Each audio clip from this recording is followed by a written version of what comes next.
In choosing what to say on the Ascension, I looked through many of my old sermons, lessons, and I looked through the writings of many, many teachers. And then I looked at the world today. And I came up with a lesson for reflection on loving through Jesus' death. Because of Jesus, no one dies forgotten, even in the midst of the pandemic. One of St. John Paul II's greatest spiritual insights was the exhortation to revive and preserve the memory of the martyrs of the 20th century, one of the most violent centuries in the history of the world.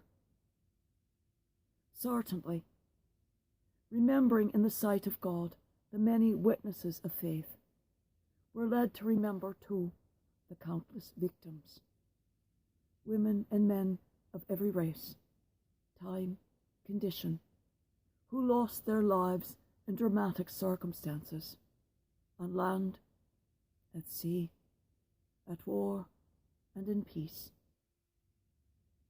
Many died far from any human comfort, victims of senseless violence or irrepressible catastrophes, or abandoned and lonely.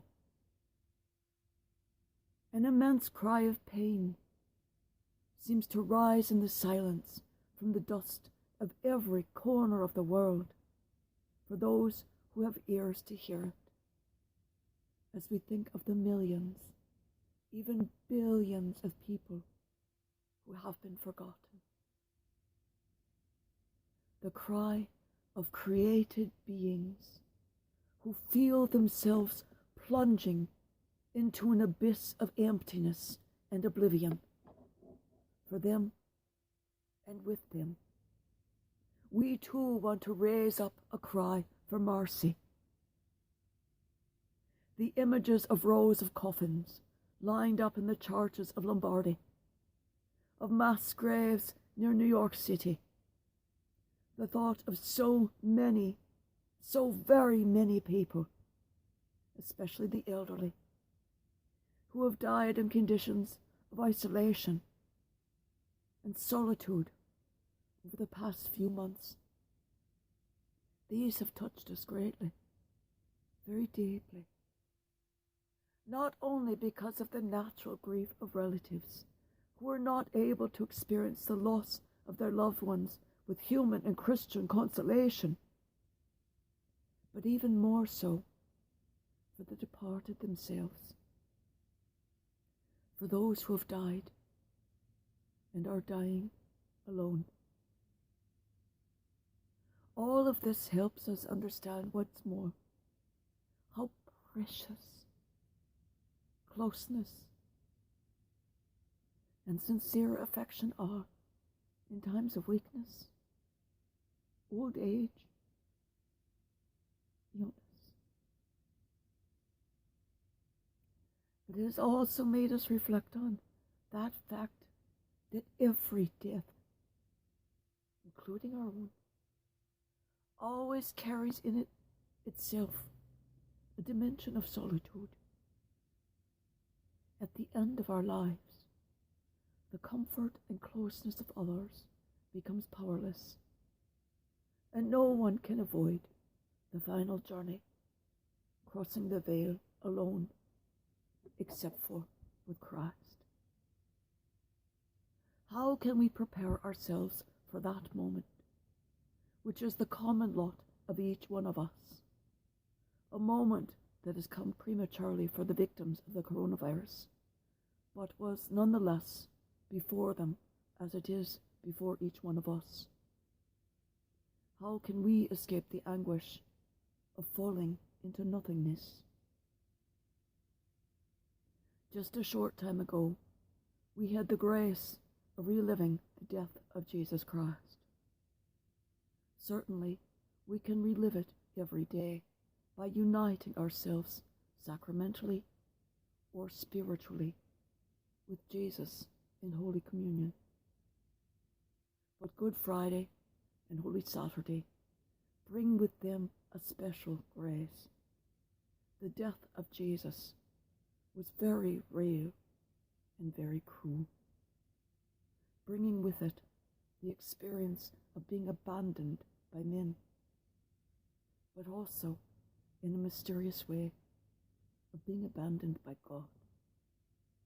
As we see from the psalm verse Jesus quotes from the cross,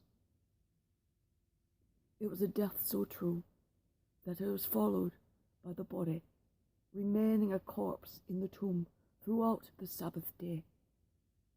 In the Creed we say, "He was crucified, died, and was buried, and he descended into hell." Jesus' descent into hell shows that he became close to and a brother to all those who descend into the abyss of death. He does not forget any of them. For Jesus, no one who dies, no matter where or when, not even in the midst of the pandemic, is forgotten.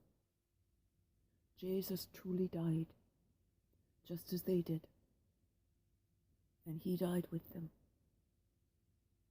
After Jesus' death, descent into hell, and resurrection, death is not what it was before.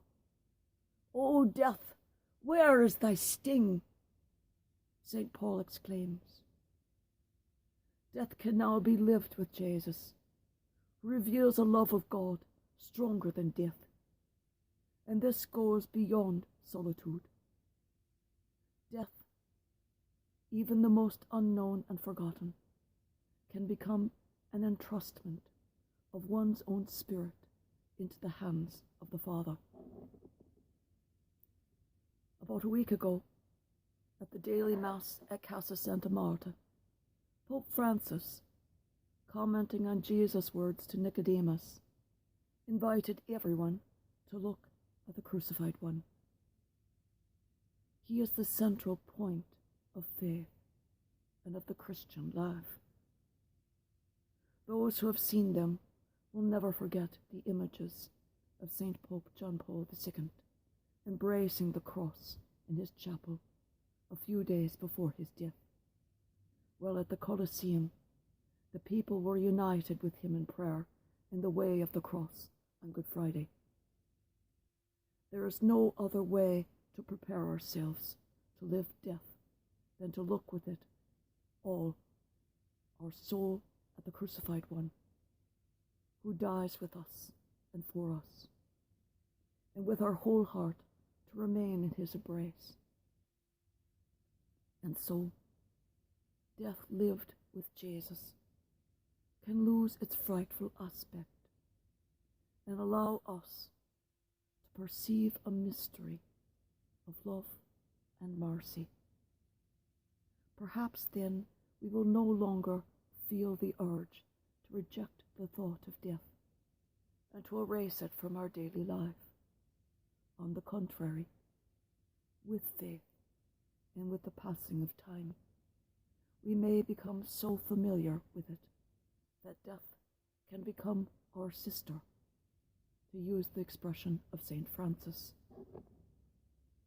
Whether through the coronavirus or in some other way, death comes to us, even in a secularized world.